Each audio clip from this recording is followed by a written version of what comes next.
Bismillahirrahmanirrahim. Perkenalkan, nama saya Safinah Najfia dengan NIM 11920202111 kelas E semester 5. Jurusan Pendidikan Agama Islam, Fakultas Tarbiyah dan Keguruan, Universitas Islam Negeri Sunan Gunung Jati, Bandung. Adapun video ini digunakan sebagai ujian akhir semester mata kuliah ICT PAI yang diampu oleh Ibu Dr. Hajah Adeyeti Nuryantini, SPD, MPD, MSI, dan Ibu Dr. Nurhayati, MSI, SSI. Pada kesempatan video kali ini, saya akan berperan sebagai seorang pengajar yang menyampaikan materi terkait bab materi perkuliahan PAI di semester 5, yaitu membahas tentang pemikiran filsafat Ibnu Miskawayh. Yuk langsung saja kita masuk ke videonya. Assalamualaikum warahmatullahi wabarakatuh. Bismillahirrahmanirrahim. Innal hamdalillah nahmaduhu wa nasta'inuhu wa nastaghfiruh wa na'udzu billahi min syururi anfusina wa min sayyiati a'malina may yahdihillahu fala mudhillalah wa may yudlil fala hadiyalah. Wa asyhadu an la ilaha illallah wahdahu la syarikalah wa asyhadu anna Muhammadan abduhu wa rasuluh. Wassalatu wassalamu ala Muhammadin wa ala alihi wa sahbihi amma ba'du.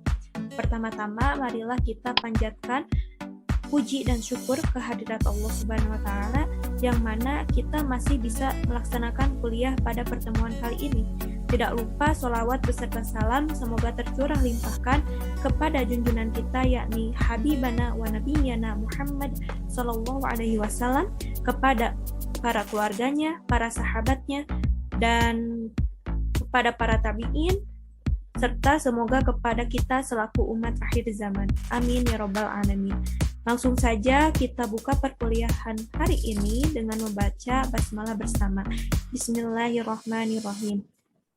Nah, adapun terkait materi yang akan saya sampaikan pada hari ini sesuai dengan RPS yang mana membahas mengenai pemikiran filsafat Ibnu Miskawayh.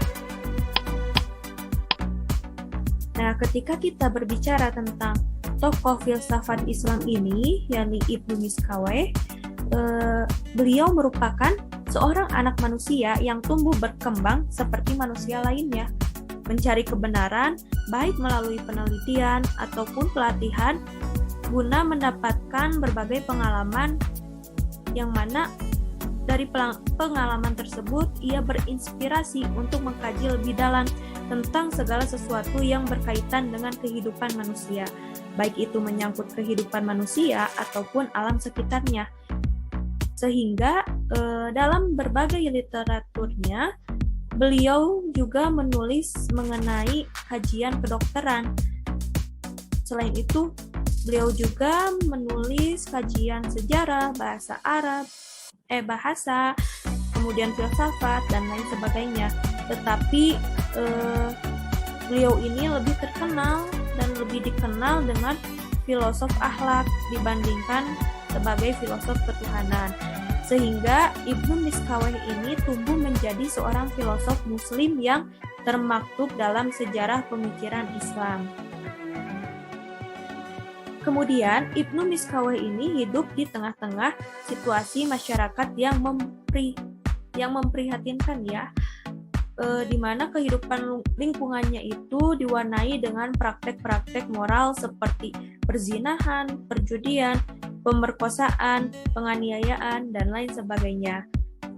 Dan keadaan ini agaknya menjadi alasan bahwa Ibnu Miskawayh lebih berkonsentrasi mengkaji ilmu yang menyangkut akhlak atau moral, karena dengan moral yang baik, menurutnya akan tercipta suasana masyarakat yang damai dan bersahaja.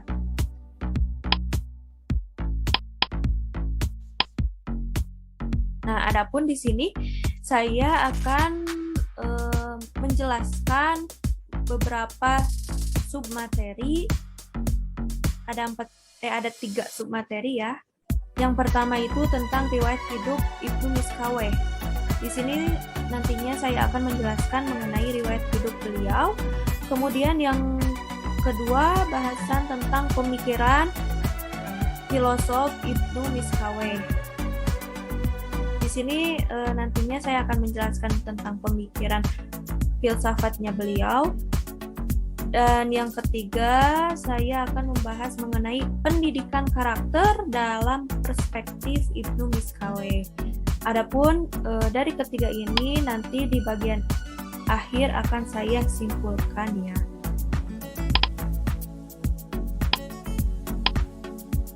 Tadi yang pertama mengenai riwayat. Nah, riwayat hidup Ibnu Miskaweh. Ibnu Miskaweh ini memiliki nama lengkap, yakni Abu Ali Ahmad Ibnu Muhammad Ibnu Ya'qub Ibnu Miskaweh. Lahir di kota Rai atau Iran tahun 320 Hijriah atau 932 Masehi dan wafat di Isfahan tahun 421 Hijriah atau 1030 Masehi. Nah, Ibnu Miskaweh ini memusatkan pencarian ilmu pengetahuannya kepada sejarah, di mana sejarah ini mengenai buku yang berjudul Tarikh al-Tabari dan juga kajian mengenai etika. Beliau belajar ilmu filsafat kepada Ibnu al-Khamr yang mana beliau ini merupakan seorang komentator terkenal mengenai filsafat Aristoteles. Nah, adapun yang lainnya, Ibnu Miskaweh ini bekerja sebagai pustakawan pada sejumlah wazir dan amir Bani Buwaih pada saat itu ya.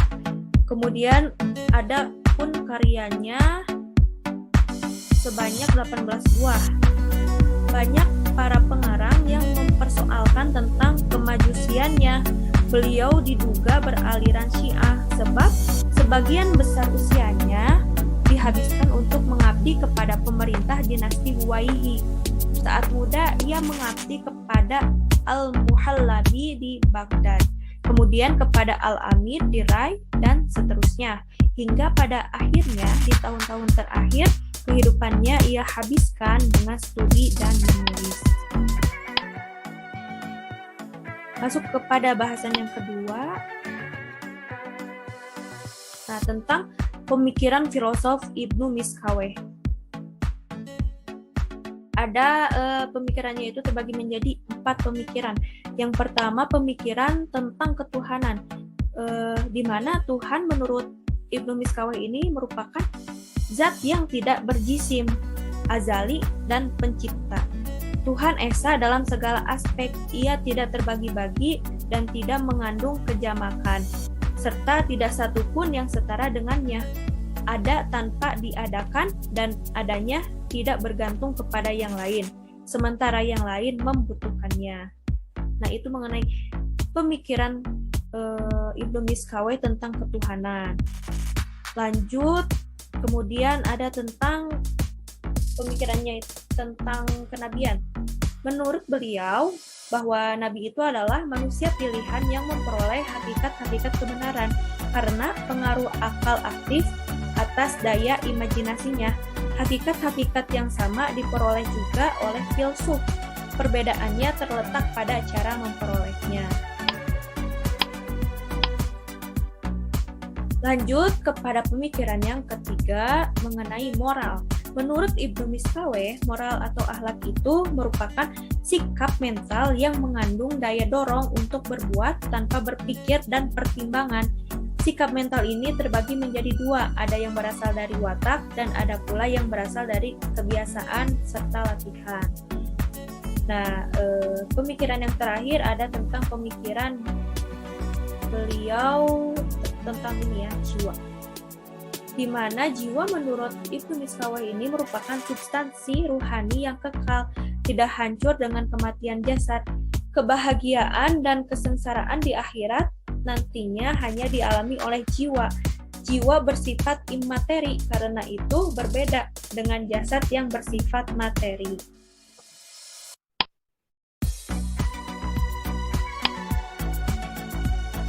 Nah, kita masuk pada bahasan yang ketiga mengenai pendidikan karakter perspektif Ibnu Miskaweh. Nah, terbagi menjadi 3. Ada manusia itu menurutnya perlu dididik. Kemudian yang kedua tentang dasar pendidikan, dan yang ketiga tentang konsep pendidikan. Nah, kita bahas satu persatu. Yang pertama itu ada manusia perlu dididik. Ibnu Miskaweh memberikan statement tentang karakter atau watak manusia, bahwa manusia itu katanya memiliki 2 macam karakter. Pertama, ada karakter tabi'i atau alami, dan yang kedua ada karakter yang diperoleh melalui kebiasaan serta latihan. Kemudian pendidikan karakter perspektif beliau yang kedua ada tentang dasar pendidikan, di mana dasar ini memiliki arti sebagai landasan bagi berdirinya sesuatu dan berfungsi sebagai pemberi arah terhadap tujuan yang akan dicapai. Kemudian dari dasar pendidikan ini, menurutnya di mana dasar pendidikan itu mencakup syariat agama sebagai penentu bagi lurusnya karakter manusia, dan juga pengetahuan psikologi atau pengetahuan tentang jiwa yang berguna untuk memahami makna jiwa itu sendiri. Adapun yang terakhir tentang konsep pendidikan, di mana tujuan pendidikan itu adalah terbentuknya pribadi yang berakhlak mulia. Dan adapun fungsi pendidikan menurut Ibnu Miskaweh, yakni menanamkan akhlak mulia dan juga memanusiakan manusia menjadi sosialisasi individu. Seperti itu. Nah, yang keempat tadi saya akan menyimpulkan materi dari bahasan pertama hingga bahasan ketiga.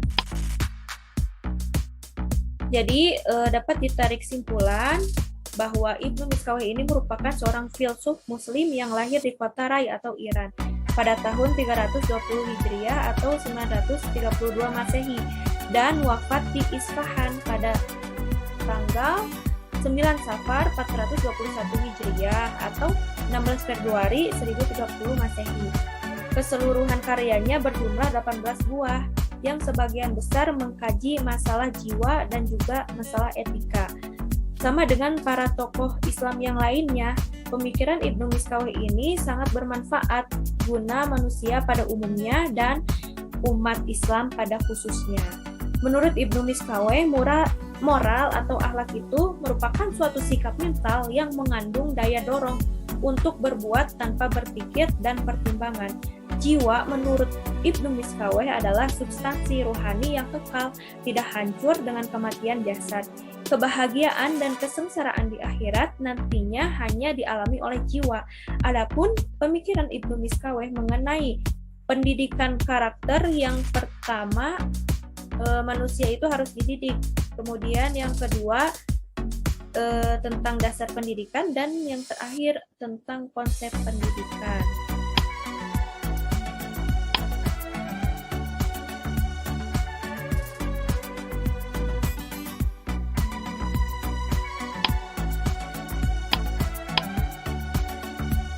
Alhamdulillahirrabbilalamin, saya cukupkan perkuliahan hari ini. Semoga ilmu yang tersampaikan hari ini menjadi berkah dan akan sangat bermanfaat untuk kita nantinya.